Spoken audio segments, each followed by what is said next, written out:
আলাইকুম রাতুল ভাই, কি অবস্থা, কেমন আছেন? ওয়ালাইকুম আসসালাম ভাই, আছি আলহামদুলিল্লাহ। আপনি কেমন আছেন? আছি আলহামদুলিল্লাহ, আল্লাহর রহমতে ভালো আছি। ভাই, এই যে আমাদের প্রবাসীদের নিয়ে যে নতুন আইন করা হয়েছে বাংলাদেশে, এই যে আমরা দেশে যে 60 দিনের বেশি থাকলে আমাদের মোবাইল রেজিস্ট্রেশন করতে হবে, না হলে বন্ধ হয়ে যাবে। তো এই আইনের উপর আপনার কি মতামত?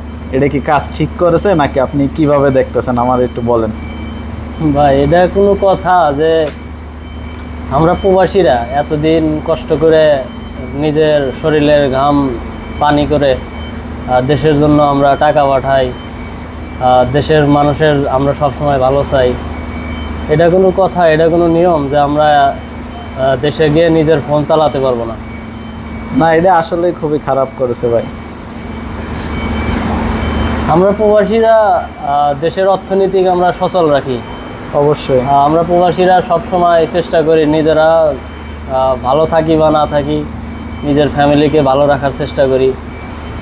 আমরা প্রবাসীরা বিদেশের মাটিতে কি পরিমাণ যে কত কষ্ট করি তা আসলে দেশের মানুষকে আমরা ওইভাবে জানাই না বা জানেও না।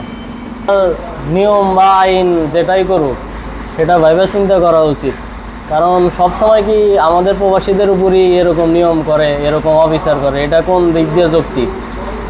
যেমন আমরা যে বিদেশ থেকে যে ফোন নিয়ে যাই, যেমন এক একজন দেখা যায় 2 বছর 3 বছর 4 বছর 5 বছর, কেউ কেউ 10 বছর পরেও যায়। তার ফ্যামিলির জন্য অবশ্যই 2-3টা ফোন নিয়ে যাবে, এটা স্বাভাবিক, তাই না? এখন এই ফোনটা যে নিয়ে যায়, এই বিদেশের মাটিতে তো আমরা টাকা চুরি করে নিয়ে যাই না। এটা অবশ্যই আমাদের ঘাম ঝরানো টাকা, রক্ত পানি করা টাকা দিয়ে আমরা কিনে নিয়ে যাই। আমরা যে ফোন কিনি, যে দেশেই থাকুক না কেন, সে দেশের সরকারকে ট্যাক্স দেওয়ার পরেই তো আমরা ফোন নিয়ে যাই, তাই না? তাহলে কেন আবার আমাদের বাংলাদেশে যায় ট্যাক্স দিতে হবে? এটা এটা এটা কোন ধরনের নিয়ম বা কোন ধরনের যৌক্তিকতা? অবশ্যই। এখন সরকারের কাছে আপনার কি আবেদন? আমার সরকারের কাছে আবেদন একটাই যে আমরা প্রবাসী, আমাদের টাকা দিয়েই দেশের অর্থনৈতিক সচল। আমরা যদি টাকা পাঠানো বন্ধ করে দিই বা আমরা যদি বিদেশের মাটিতে এত কষ্ট না করি, বাংলাদেশ কখনোই এত সচ্ছলভাবে চলতে পারবে না। এটা সরকার কেন, এটা দেশের প্রতিটা মানুষই জানে। অবশ্যই জানে। তাই আমি সরকারের কাছে অনুরোধ করি এবং দেশের মানুষের কাছে অনুরোধ করি, আপনারা প্রবাসীদের বিষয়টা একটু ভেবে দেখবেন এবং আপনারা নিয়ম করেন, কিন্তু সেটা যৌক্তিকতার ভিতরে নিয়ম করতে হবে।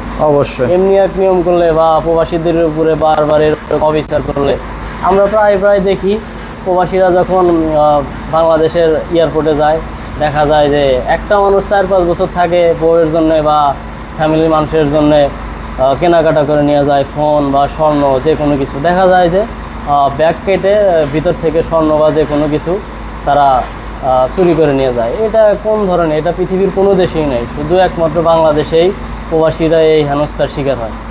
আমি এর তীব্র প্রতিবাদ জানাই এবং আমি দেশের মানুষের কাছে একটাই অনুরোধ, প্রবাসীদের আপনারা সাথে থাকুন এবং প্রবাসীদের সহানুভূতি দেখান, প্রবাসীদের পাশে থাকুন।